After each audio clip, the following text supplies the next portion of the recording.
Star Wars 7x7, episode 2892.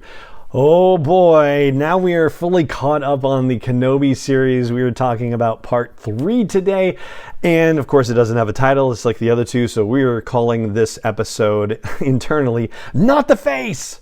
Punch it.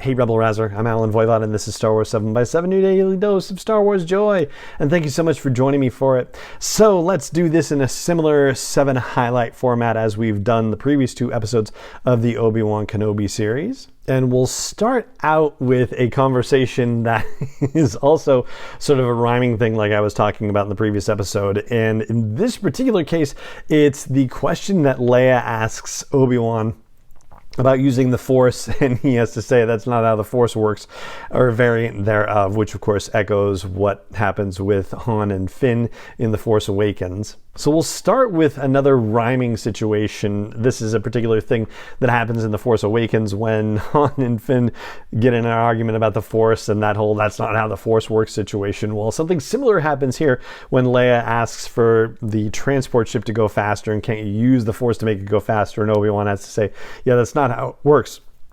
But she actually asks him how it does work, and instead of actually trying to explain it in a way where she might be able to connect with it herself, he just gives her like a different kind of analogy to, help her get an idea of the understanding. And I do think that that's going to open up a conversation that we might want to have at a greater length about Leia. And so I think probably what we're going to be doing is a couple of episodes where we dig deeper into topics introduced by each of these 3 parts so far. The second thing I'll flag is that it seems as though Obi-Wan's being affected by the dark side of the Force only happens in and around Vader. So something that happens in this episode a couple of times is that he just gets this like weird sort of vertigo-y kind of situation, and he has a vision of a messed up Anakin in Jedi robes, and then he actually is looking out on the darkened street and sees Inquisitors, but it's not until Vader shows up around the corner that it then becomes a major situation for him. So, I was thinking back on part 1 of this when there were Inquisitors, the 5th brother and the 3rd sister were in the street there, right where Obi-Wan was nearby with his Eopie, and he was hiding back in the shadows, but he certainly wasn't having the same sort of vertigo-ish negative effect. Like, he wasn't having any sort of negative effect at all with the 5th brother and 3rd sister nearby, so it's definitely nothing to do with them. It is specifically about his connection to Vader. So now, of course, I'm wondering if we're getting some sort of similar dyad in the Force kind of vibes, the same way that Kylo and Rey have their dyad in the Force dynamic. Certainly the two of them are very bonded in terms of their history, especially if Obi-Wan is going to be so deeply affected by Vader's attention and nearness. The third thing I'll flag for you is what I thought was an amazing conversation between Leia and Obi-Wan, where Leia actually asks Obi-Wan if he is her real father.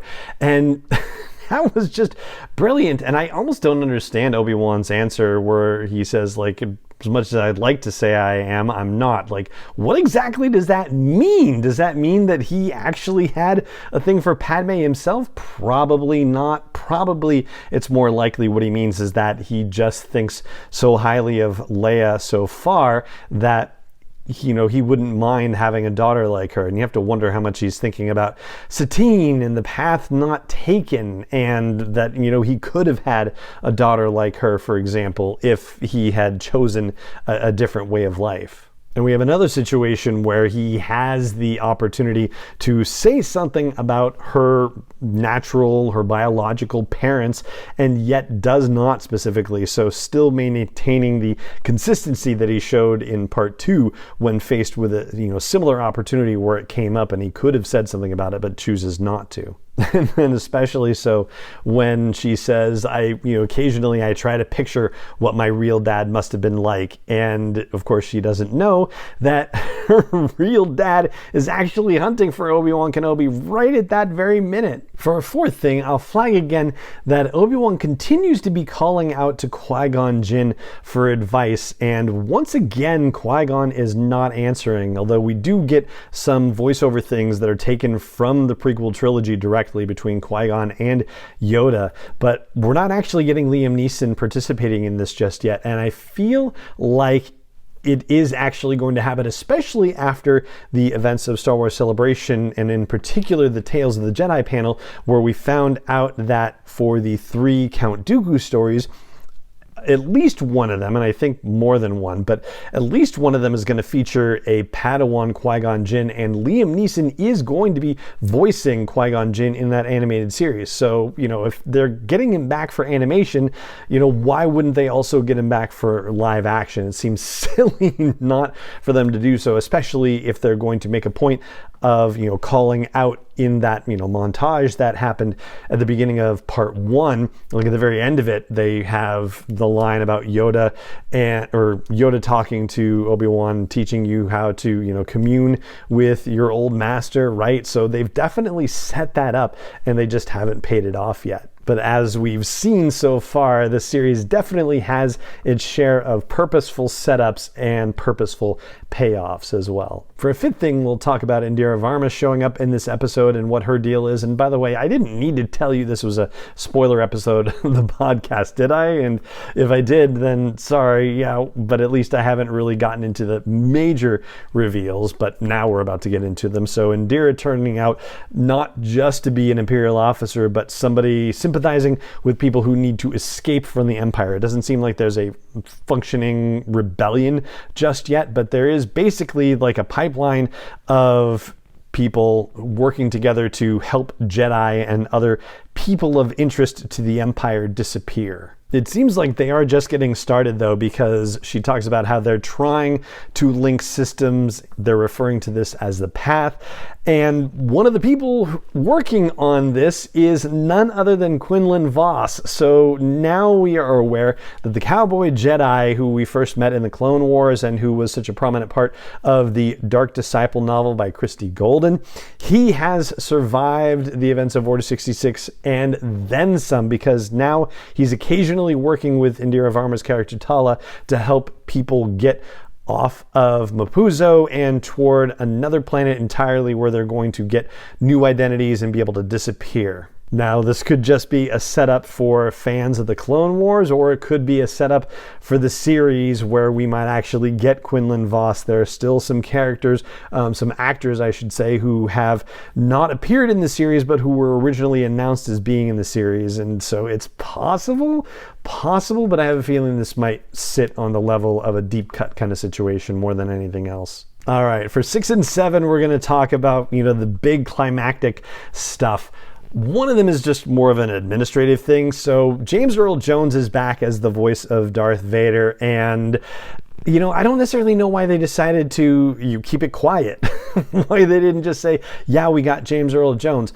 But there's something in the credits that may suggest why that's the case. And I didn't know this until after I looked a little more closely at the credits. But one of the things that I had been thinking about as I had heard James Earl Jones delivering the dialogue over the course of the episode is that he sounds crisper and more energetic than he did in Rogue One. So of course he has, lines of dialogue with director Krennic in Rogue One. And between that and also his appearance in Star Wars Rebels, it sounds as though you can start to hear the effects of his age. I mean, he's over 90 years old and still, amazing, of course, but time slows all of us down.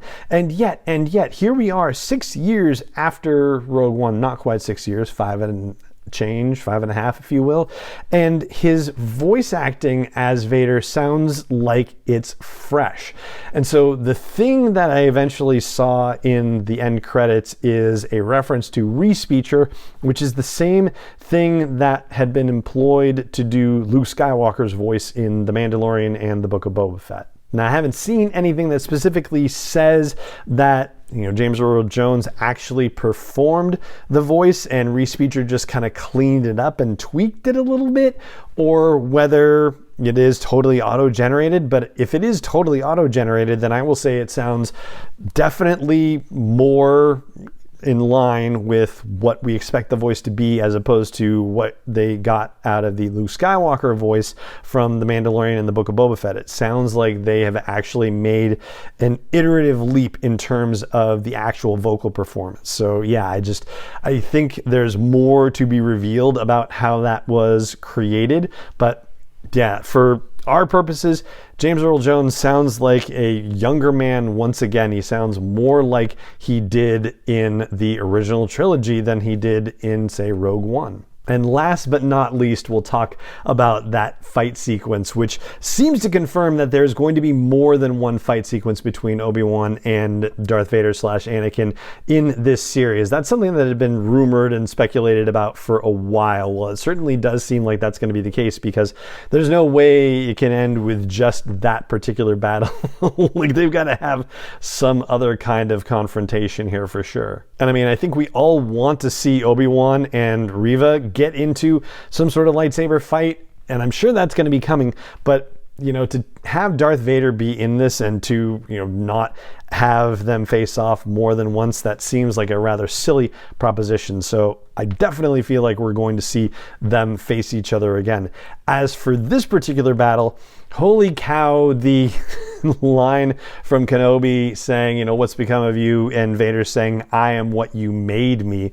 So yeah, we've been hearing that Vader's been looking for Kenobi for 10 years. He's been nurturing this resentment on top of every other, pain and anger situation that he's been dealing with. He's clearly been looking forward to this moment for a long time, and very much wants Obi-Wan to suffer. Not that he wants to just kill him quickly. No, he wants Obi-Wan to suffer the way that Obi-Wan made him suffer. And so dropping him in the fire was rather dramatic, to say the least. But then, of course, the continuity brain kicks in, and you're like, oh, if he's burning, like, he can't get his face burned because Alec Guinness's face isn't burned in A New Hope. So whatever burn situations happen, like, it has to happen below the neck, because we only see Obi-Wan's head and neck and hands, and that's all we see of his bare skin. So whatever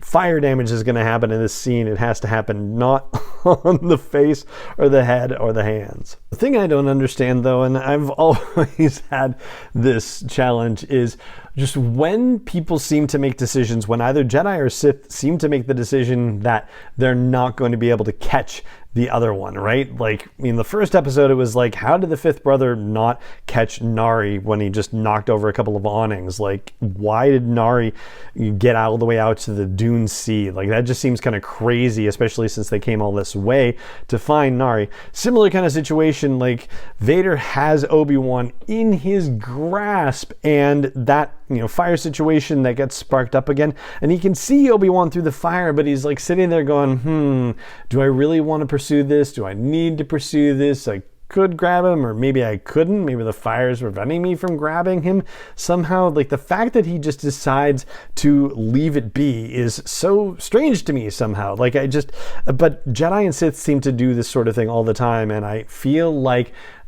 when they talk about seeing the future, for example, like when Yoda talks about how always in motion the future is, and you can't necessarily tell what's really going to happen, and you can't necessarily trust what you're seeing. But it seems like the only explanation for why Jedi and Sith don't necessarily pursue each other in moments where it seems like they should continue to be pursuing each other, because, maybe they're just getting a vibe of the future, or a vibe of, fate or destiny or something like that. If in this moment Darth Vader is like having a moment thinking, this is not the last time I'm going to see Obi-Wan, I'm going to see him again very soon. Like, if he gets that sensation about his future and Obi-Wan's future, then that kind of makes sense. It makes sense that he would take the time to let him go and set up a different kind of a scenario and an encounter at a later date. This is, of course, trying to retcon the logic of the situation, but it feels kind of right for me, at least. But I would love to hear what you think about that. Like, why didn't Vader chase him or, try to reach through the fire with the Force and grab him again or anything like that? Let me know on YouTube if you're watching the video version of this, or at homebase for the show at sw7x7.com if you're catching the audio version of the show. And that right there is going to do it for the 7 highlights that I wanted to flag for you for this episode of the show. Just a couple of last notes. That is Zach Braff, who plays the little mole guy in this particular episode, which is kind of fun because his cohort on Scrubs, Donald Faison, has done the voice of Hype Faison in Star Wars Resistance. So now we get Zach Braff as part of this franchise as well. There's also a blink and you'll miss it kind of moment where if you look around the edges of the Inquisitor's main meeting room, you'll see cases where there are what appear to be youngling helmets and a whole bunch of lightsabers, and it makes you wonder whether these are the trophies of the people that they've hunted down that they're keeping there, and if so, like, then having youngling helmets there makes it really kind of a dark situation. And I'll also say that I think they're setting up a situation where Obi-Wan Kenobi is going to have to go into the heart of the Inquisitorius Fortress, because it looks like Reva is going to get Leia, and there's only one place Reva would go to draw Obi-Wan in, and that would be to the Inquisitorius Fortress, which would certainly be a heck of a place for Vader and Obi-Wan to have a last fight too, and would also be a great place for us to see Obi-Wan and Reva have it out too. Anyway, so there you go. That's what I've got for you about part 3 of the Obi-Wan Kenobi series, which we are referring to as Not the Face. And that is going to do it for this episode of the show. It just remains for me to say thank you so much for joining me for it as always, and may the Force be with you wherever in the world you may be. 7x7 is not endorsed or sponsored yet by Lucasfilm Limited, Disney, or 20th Century Fox, and is intended for entertainment and information purposes only. Star Wars, the Star Wars logo, all names and pictures of Star Wars characters, vehicles, and any other Star Wars related items are registered trademarks and/or copyrights of Lucasfilm Limited, or their respective trademark and copyright holders. May the Force be with them. All original content is copyright 2021 by Star Wars 7x7. We hope you love it.